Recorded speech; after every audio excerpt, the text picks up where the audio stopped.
হে everyone, আমি খাঁটি বাঙালি কৃষকের ছেলে তানভীর। একদম কৃষকের মতো লাগছে আমাকে, তাই না?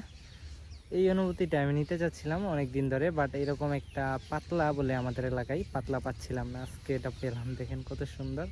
আর এরকম রোদে অনেক ঠান্ডা লাগে, আর এটা ধরা লাগে না। এরকম একটা সুতো আছে, এটা দিয়ে এটা বেঁধে রাখা যায়। কি দারুণ! এই জিনিসটা কার জানেন? এই জিনিসটা হচ্ছে এই যে এইখান থেকে যারা ধানের চারাগুলো নিয়ে গেছে তাদের, আর তারা ওই যে ওই ক্ষেতে ধানের চারাগুলো রোপণ করতেছে। কি দারুণ!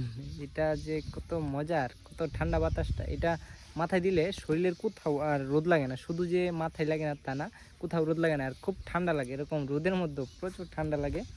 আর এটা বানানো হয়েছে বেসিকলি এই যে তাল পাতা, তাল গাছের যে তাল পাতাটা আছে, তাল পাতা আর হচ্ছে বাঁশ বাঁশ দিয়ে এটা বানানো হয়েছে। আর হয়তো বা বাদ দেওয়ার জন্য একটু বেত, যেগুলো জালি বেত, ওইটা ব্যবহার করা হয়েছে। আর এখন তো সব কিছু প্লাস্টিকের। তো এই যে দেখেন এটা কত সুন্দর, মানে বাঁশ তাল পাতা সব কিছু মিশ্রণে এটা তৈরি করা হয়েছে। আর ভিতরে কেউ কেউ কাগজ দেই, আবার কেউ কেউ কাগজ দেই না, এরকম। কি দারুণ একটা জায়গাতে দাঁড়িয়ে আছি, একটু দেখেন। এই যে দুইটা গাছ, বিশাল একটা চোখের মধ্যে, এখানে মাত্র দুইটা গাছ। আর এখানে কতগুলো পাখি ডাকতেছে, মানে অনেকগুলো পেঁচা, কালো পেঁচা এগুলাকে বলা হয়।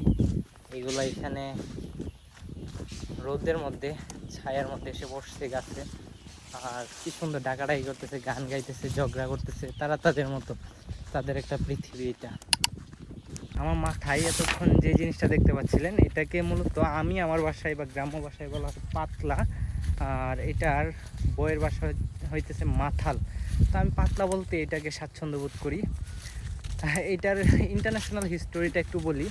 এটা মূলত প্রায় 3000 বছরেরও আগে থেকে এটার প্রচলন আছে বলে ধারণা করা হয়। আর এইটার উদ্ভব ঘটে ভিয়েতনামের কোনো একটা এলাকা থেকে, যা ধারণা করা হইতেছে। আর এটা অবাক করার বিষয় হচ্ছে কি, যে একজন দেবী নাকি এইরকম পাথাল মাথায় দিয়ে এসে ভিয়েতনামি যারা ছিল তাদেরকে ঝড় বৃষ্টি থেকে রক্ষা করতো, এবং বিশাল একটা পাথাল মাথায় দিয়ে আসতো।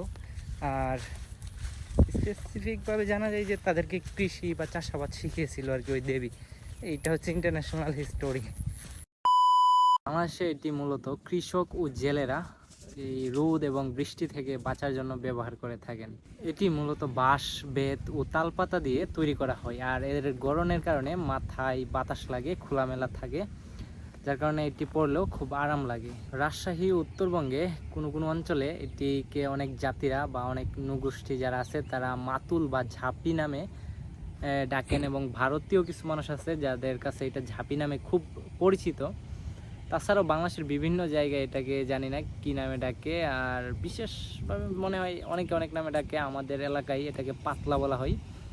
তালপাতা, বাঁশ, বেত এগুলো দিয়ে এটা তৈরি বিশেষভাবে। তবে বর্তমানে আধুনিক সময়ে ছাতা এবং বিশেষ টুপি থাকার কারণে এখন আর এইটার প্রচলন খুব একটা নেই। তবে এটার প্রচলন নেই বললে ভুল হবে।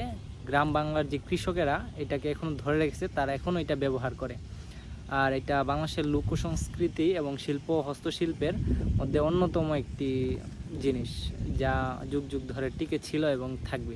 এরকম পাতলা এবং বাংলাদেশের যত সংস্কৃতি আছে, ইতিহাস, ঐতিহ্য, সংস্কৃতির বিষয়ে জানতে হলে আমার পেজটার সাথে থাকতে পারেন একটা ফলো দিয়ে।